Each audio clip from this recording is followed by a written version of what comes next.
संस्थापनार्थाय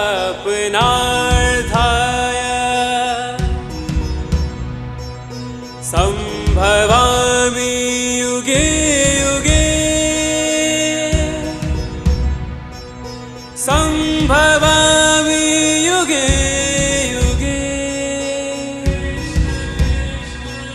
संभवामि युगे युगे।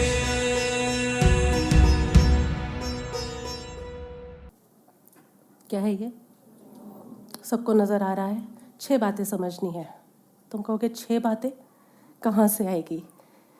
Number 1, number 2, number 3, number 4, number 5, number 6। 6 बातें आएंगी इसके अंदर। मैं स्लोली जाऊंगी थोड़ा, ताकि तुम लोगों को कोई इस कंसेप्ट के अंदर कोई भी कन्फ्यूजन ना हो, क्योंकि अब ये पूरा सार के ऊपर हम आज बात कर रहे हैं। 6 बातें करनी है। तो तुमसे पूछा जाए कि ये ईश्वर की सृष्टि क्या है, जैसा कि स्टीफन हॉकिंग से पूछा गया व्हाट इज़ गॉड, उसने कहा गॉड इज़ एवरीथिंग। तो तुम्हें जैसे हमने समझाया था कि गॉड ऊपर से वहाँ से आया, परा प्रकृति अपरा प्रकृति, और उसमें सत्व, रजस और तमस, ये तीनों गुणों की स्थापना है। क्योंकि whatever you are seeing ना, जितना भी कुछ तुम दृश्य जगत में देख पाते हो, वो कहीं ना कहीं सत्व, रजस और तमस का ही अलग अलग कॉम्बिनेशंस हैं। सत्व ज़्यादा है, रजस कम है, तमस ज़्यादा है, कोई ना कोई सत्व, रजस, तमस के कॉम्बिनेशंस ही तुम देख पा रहे हो और कुछ भी नहीं है। तो ये पूरी लीला क्या है? तो योगियों ने कहा इसे समझाएं कैसे? तो उन्होंने ये 3 छोटे छोटे कर्व्स बना दिए। एक कर्व बनाया सत्व का। तुम बताओ इसमें सत्व का कर्व कौन सा होना चाहिए? सोचो। सत्व यानी स्टेट ऑफ बैलेंस, रजस यानी दूर दूर भागना, और तमस यानी सोए रहना। मैंने इशारा दिया है तुम्हें। जो सतत बाहर भाग रहा है ये तो हो गया रजस, ये बाहर की तरफ भाग रहा है कर्व, ये एक बैलेंस में है, ये हो गया सत्व, और ये जो सोया पड़ा है ये हो गया तमस। अब उन्हें सत्व, रजस, तमस को किसी को समझाना है योगियों ने, तो उन्होंने ये दे दिया पूरा कि एक है, मेरी ही प्रकृति का एक हिस्सा है जो सतत बाहर की तरफ भाग रहा है, वो क्या है? रजस। एक है जो सतत सोया पड़ा है, इनर्शिया में है, निद्रा में है, आलस में है, वो कौन सा है? तमस। और एक है जो परफेक्ट बैलेंस है, वो कौन सा है? सत्व। अब उन्हें इन 3 प्रिंसिपल्स को समझाना था, इसलिए इसको बनाना हमें यूं चाहिए, कंप्लीट बैलेंस। ये रजस जो सतत बाहर भाग रहा है, और ये तमस। तो फिर ये सब बना कैसे? ये सब vibrations, it is nothing but reverberations. अलग अलग फ्रीक्वेंसी पर अलग अलग वाइब्रेशंस हो रही है, सब कुछ एनर्जी है और कुछ भी नहीं है। ये आया कहाँ से? तो बोला ये शुरू हुआ बिग बैंग से। ये बिग बैंग का ओपनिंग पॉइंट है, दिस इज बिग बैंग। यहाँ से ये आरंभ हुआ। विज्ञान अभी यहाँ तक पहुँच पाया है, इसलिए तुम्हें जो चार्ट्स में दिखाती हूँ वो यहाँ तक, लेकिन विज्ञान को चाहिए प्रूफ। लेकिन हमारे योगियों ने देखा कि ये जहाँ एक्सपैंड हुआ कहीं ना कहीं एक कॉन्ट्रैक्ट भी होगा, क्लोज होके यहाँ ख़त्म होगा। विज्ञान को प्रूफ चाहिए, इसलिए उसने यहीं तक बात की। लेकिन हमारे योगियों ने तो बिना प्रूफ के सब कुछ अपने ज्ञान से जाना है, तो उन्होंने इस पूरे ओम का सर्जन इस तरह से किया कि बिग बैंग होगा, शुरू होगा, यहाँ पर एक्सपेंशन तक होगा, फिर एक्सपेंशन के बाद धीरे धीरे इसका कॉन्ट्रैक्शन होगा। जो भी इतना लंबा इस बार चलने वाला है, हम प्रिडिक्ट करते हैं 84 बिलियन ईयर्स का है। ऐसा योगियों के कारण उन्होंने जो कुछ भी ज्ञान दिया है, we get to know this thing. तो जो सर्कल है वो किसको बता रहा है? Big bang opening as well as closing. इन्होंने बैंग शब्द यूज़ किया कब? ये बिग बैंग थ्योरी आई अभी 60-70 साल भी नहीं हुए इसको पब्लिश होने में, रिसर्च सालों से चल रही थी। पिछले 60 सालों में बिग बैंग थ्योरी पब्लिश हुई, लेकिन हमारी परंपरा में, योगिक परंपरा में, इन्होंने इस पूरी सृष्टि को जगत जननी के माध्यम से जाना है। जगत जननी यानी आद्य शक्ति, उसी को बोलते हैं जगत जननी, यानी जिसमें से जगत का जन्म हुआ, जगत का जन्म जिसमें से हुआ। और तुम उस आद्य शक्ति की जो मोस्ट रिलायबल सिंबल है वो शेरा वाली माँ है, मोस्ट रिलायबल। आद्य शक्ति जो मोस्ट निकट है, रिलायबल मतलब उनके प्रतीक को जो सबसे ज़्यादा संभालती हैं, वो है शेरावाली माँ। तो तुमने देखा होगा वो शेर के ऊपर बैठी हैं और कितनी मज़े से बैठी हैं। She is not riding, she is sitting. Riding के लिए तो यूं बैठना पड़ेगा, बट शी इज सिटिंग, आराम से एक पैर अपने यूं पैर पे चढ़ाया है, दूसरा ऐसे है और अलग अलग वो है। शेर पर शेरा वाली माँ आ रही है, माँ आ रही है मतलब फेमिनिन एनर्जीज आ रही हैं, शेर पर आ रही हैं। और 2 हाथ नहीं है, कितने हाथ है? ऐसी 8 हाथ वाली औरत तुम देखो और शेर पर बैठकर तुम्हारे पास आए, तुम उससे डर के भागोगे कि उसकी पूजा करोगे? सच बताना, तुम क्या करोगे? तुम भाग जाओगे। लेकिन इसकी तो पूजा की जाती है। जरूर कहने का तात्पर्य कुछ और होगा, तभी पूजा की जा रही है। उन योगियों ने इतने इतने इतने वर्षों पहले इस बात का निश्चय दे दिया कि when the Adya Shakti Jagat Janani comes, she comes on a roar. She comes on a roar. Lion roar करता है ना, इसलिए तुम्हारे यहाँ इसको तुम बैंग कहते हो, लेकिन हमारे यहाँ हम इसको रोर कहते हैं, रोर। क्योंकि बैंग तो एक बार बजकर खत्म हो गया। रोर क्या होता है? गर्जना। और वो गर्जना, दैट गर्जना आई यानी साउंड आया, साउंड आया यानी वाइब्रेशंस आई, ये हमेशा चलती रहेगी। कितना ब्यूटीफुल एक्सप्रेशन है शेरावाली माँ का। अभी तुम लोग अंधविश्वास से जाते हो उनके पास और माथा टेक कर आ जाते हो, प्रतीक समझे बिना तुम जो कुछ भी करोगे शुष्क ज्ञान है। मैं शेरावाली माँ के सामने मत्था टेकने के अगेंस्ट नहीं हूँ, लेकिन मत्था टेको स्वरूप समझकर कि ये पूरी की पूरी जगत जननी माँ है, ये जगत को जन्म देने वाली आद्य शक्ति। लेकिन वो मैनिफेस्ट हुई on what? On a roar. और रोर के लिए बेस्ट एग्जाम्पल लायन, टाइगर से अच्छा और कौन हो सकता है? साइंस तो आधी बात कर रहे हैं यहाँ तक की, लेकिन हमारे योगियों ने तो इस सर्कल के माध्यम से ये समझाया कि ये बिग बैंग पहले यहाँ से यहाँ तक एक्सपैंड होगा, फिर एक समय के बाद यहाँ से यहाँ तक कॉन्ट्रैक्ट हो जाएगा, बात खत्म। उसके अंदर 3 प्रकार की वाइब्रेशंस काम करेंगी। इस बिग बैंग के अंदर 3 प्रकार की वाइब्रेशंस काम करेंगी, क्योंकि इस बिग बैंग के अंदर 2 चीज़ें हैं, वन इज़ मैक्रोकॉस्म और दूसरा इज़ माइक्रोकॉस्म। ये शब्द से परिचित हो तुम? एक है विराट ब्रह्मांड और एक है सूक्ष्म ब्रह्मांड।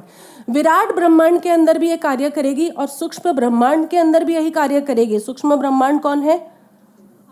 तुम। सूक्ष्म ब्रह्मांड है तुम, जितने भी बॉडीज है, छोटी छोटी जो कुछ भी चीजें हैं, वो सूक्ष्म ब्रह्मांड। और विराट ब्रह्मांड यानी जिसके अंदर ये सारा कार्य चल रहा है।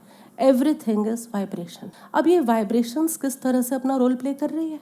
कहा कि सत्व, रजस और तमस के थ्रू तो मैंने बनाया, लेकिन इसके अंदर सतत 3 कार्य चल रहे हैं मैक्रोकॉस्म के अंदर। मैक्रोकॉस्म में 3 कौन से कार्य सतत चल रहे हैं?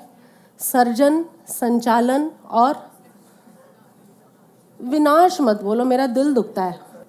विसर्जन कहो, रूपांतरण कहो, डिसोल्यूशन डालते हैं इसलिए हम नाम, क्योंकि कुछ नष्ट तो होता ही नहीं, because it is energy. Energy can neither be created not destroyed, but it changes it's form. अलग अलग रूपों में जरूर आएगी। तो एक इसमें आया बिग बैंग के अंदर मैक्रोकॉस्म और एक इस बिग बैंग के अंदर आया माइक्रोकॉस्म। यहाँ तक तुम्हें बात सम्मत हो? सब कुछ समझा ही रखा है।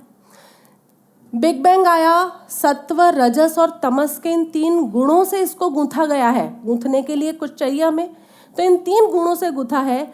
मैक्रोकॉस्म के अंदर कार्य क्या चल रहा है? स्थूल रूप से सर्जन, संचालन और विसर्जन।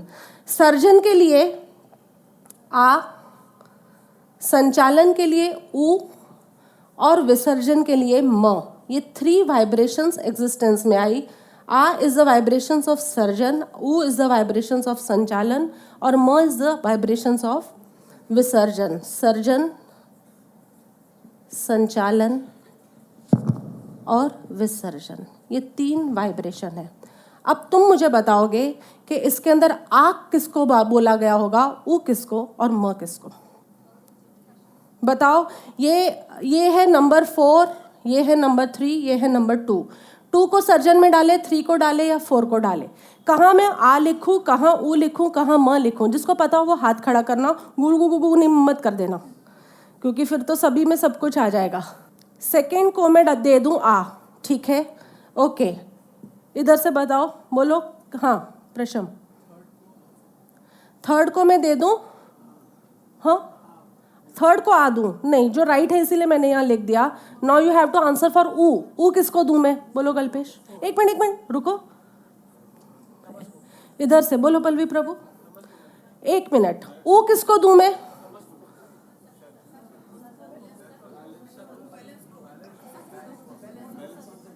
Ladies are winning. ऊ आएगा यहाँ पर 4 में, तो बचाइए तमस।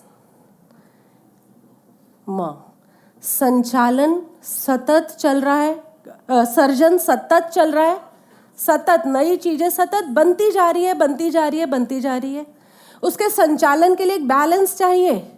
कोई भी चीज का क्रिएशन हो जाना, क्रिएशन तो रैंडमली हो रही है, लेकिन वही क्रिएशन सस्टेन हो पा रही है जिसके अंदर सत्व है, जहां बैलेंस है। और उसके बाद फाइनली डिसोल्यूशन, ये देखो डिसॉल्व हो रहा है, खत्म होके वापस यहाँ एक पूंछ बनाई, ये वापस नया भी बनेगा। यहाँ खत्म हुआ लेकिन यहाँ से वापस शुरू हो जाएगा, यहाँ खत्म यहाँ शुरू। इस तरह मैक्रोकॉस्म के अंदर सतत सर्जन, संचालन, क्रिएशन, मेंटेनेंस एंड डिसोल्यूशन, तीनों चीजें लिख देती हूँ यहाँ। ओके, यहाँ तक बात समझ में आ रही है? इन तीनों के लिए उपयोग किया ओम शब्द का। ओम की कितनी महिमा है? मेंटेनेंस, और ये क्या है? विसर्जन। यस, तो ओम के अंदर एक कर्व जो है उन्होंने दिया आ को, ऊपर वाला कर्व उन्होंने दिया ऊ को, और साइड वाला जो सो रहा है कर्व वो दिया उन्होंने डिसोल्यूशन को, विसर्जन को। ये पूरी मैक्रोकॉस्म की घटना। तो अब ये मेरे से कैसे रिलेट होती है? तो तुम्हारे अंदर 3 अवस्था है। कुछ याद आ रहा है अष्टावक्र गीता के सत्संग? 3 अवस्था कौन कौन सी थी? वेकर स्टेट, ड्रीम स्टेट और डीप स्लीप स्टेट। ये 3 स्टेट याद है? अभी हमें इसके एंगल से समझना होगा। Waker, dreamer and deep sleep. Waker यानी जागृत अवस्था, ड्रीमर यानी स्वप्न अवस्था, और डीप स्लीप यानी। वेकर अवस्था क्या होती है? जागृत अवस्था क्या होती है? जहां तुम्हारी कर्मेंद्रियां और ज्ञानेंद्रियां और मन सब कुछ बाहर की तरफ भागता है, बाहर की तरफ भाग रहा है सतत, चाहे शुभ के माध्यम से चाहे अशुभ के माध्यम से, लेकिन तुम्हारी सारी की सारी इंद्रियां और तुम्हारा मन सतत बाहर के सन्मुख है। इसको कहते हैं वेकर स्टेट। यस और नो? बताओ इसमें वेकर स्टेट कौन सी है? किसको दूं मैं वेकर स्टेट? 2 नंबर, इसलिए मैंने मार्किंग करी है यहाँ। ये है हमारी वेकर स्टेट, जागृत अवस्था। इस जागृत अवस्था में हर व्यक्ति को ये बोध सतत रहता है कि आई एम समथिंग। अपने डिवीजन का बोध हमेशा रहता है। फिर आती है दूसरी बात, ड्रीमर स्टेट। ड्रीमर स्टेट क्या है? तुम सो गए हो, तमस के अंदर चले गए हो, तुम सो गए हो, लेकिन ये चूंकि ड्रीमर स्टेट है तो इसके अंदर तुम कोई ना कोई स्वप्न ले रहे हो। स्वप्न जगत कैसा होता है? हमने भगवत गीता की एक सत्संग में ये बात करी थी कि what dreams interpret about God. स्वप्न जगत में तुम्हारी ही चेतना अलग अलग रूप ले लेती है। तुमने कभी ये चीज़ रिलेट की है? तुम स्वप्न देखोगे तो स्वप्न देखते देखते तुम ही बिल्डिंग बन जाओगे, तुम ही गाड़ी बन जाओगे। जो कुछ भी तुम सपने में देखते हो वास्तविकता में कुछ भी भीतर नहीं जाता, लेकिन फिर भी जब तुम देखते हो तब तुम्हारा निश्चय क्या है? वो सब कुछ एक्चुअल है। तुम सपने को सपना नहीं मानते कि अरे ये तो सपने का नरेंद्र मोदी है, ये तो सपने के बेन प्रभु है। वहां पर भी हाथ जुड़ जाता होगा, चाहे सपने में भी आए तो भी हाथ जुड़ेगा, क्योंकि उसको तुम उस समय की तुम्हारी एग्जिस्टिंग रियलिटी मानते हो। यस और नो? तो यहां पर हम ड्रीमर स्टेट किसको देंगे? कौन सा? 1 2 3 4 5 6 किसको दें? 3 को हम ड्रीमर स्टेट देंगे। और इस ड्रीमर स्टेट के अंदर तुम्हारे भीतर एक बोध क्या होता है? आई एम एवरीथिंग, इजंट इट? और उसमें तुम सुबह उठते हो तो तुम्हारी चेतना आधी हो जाती है। जब तुम सुबह उठते हो again you are the same person, वापस उठ के लग जाते हो, लेकिन you have never thought deeply about this dream state. योगियों ने इस ड्रीम स्टेट का भी बहुत उपयोग किया समझने के लिए ईश्वर के स्वरूप को। और उन्होंने ईश्वर के स्वरूप को ऐसे ही समझा कि जैसे हमारी स्वप्न अवस्था में हम ही सब कुछ हो जाते हैं, इसी तरह ये entire manifestation right now it is called the dream of God. इसीलिए कहा जाता है, तुम पढ़ोगे पश्चिम की किताबें, उसमें लिखा जाएगा God is dreaming. What is the word? What is the world? What is this entire world? WORLD वाला ये संसार क्या है? तो उन्हें आंसर देना है तो कहेंगे गॉड इज ड्रीमिंग। ये पूरा गॉड की डिफरेंट मैनिफेस्टेशंस है जो इस तरह से बाहर आ रही है, और इसके अंदर तुम्हें लगेगा आई एम एवरीथिंग। फिर तीसरी आई तुम्हारी अवस्था डीप स्लीप। इस डीप स्लीप के अंदर क्या होता है? तुम्हें अपना भी भान नहीं होता। उस टाइम तुम ना खाली इतने हो, तुम जैसे मैं दिव्या को देखती हूँ, तुम ना दिव्या हो ना तुम ईश्वर हो, यू बिकम नथिंग। तो डीप स्लीप स्टेट इसमें कौन सी आई है? फोर्थ वाली डीप स्लीप। उसको सत्व से रिलेट मत करो, और इसके अंदर तुम्हारा बोध क्या होता है? आई एम नथिंग। अभी आई कौन है? आई कौन? तुम क्या मानते हो? कॉन्शियसनेस तुम मुझे मत बोलो, तुम आई किसको मानते हो? तुम मैं। आई को तुम क्या मानोगे? मैं। यानी तुम सुबह उठोगे तो तुम्हारे दिमाग में डेटा क्या घुसा हुआ है? मैं कुछ हूं, मैं सब कुछ हूं, और मैं कुछ नहीं हूं। यहां से पूरी कंफ्यूजन शुरू होती है। Now this is wonderful, this is a good puzzle, क्योंकि तुम्हारे अंदर डेटा क्या आ गया? जब तुम वेकर स्टेट में हो, आई एम समथिंग। जब तुम ड्रीमर स्टेट के अंदर हो, आई एम एवरीथिंग।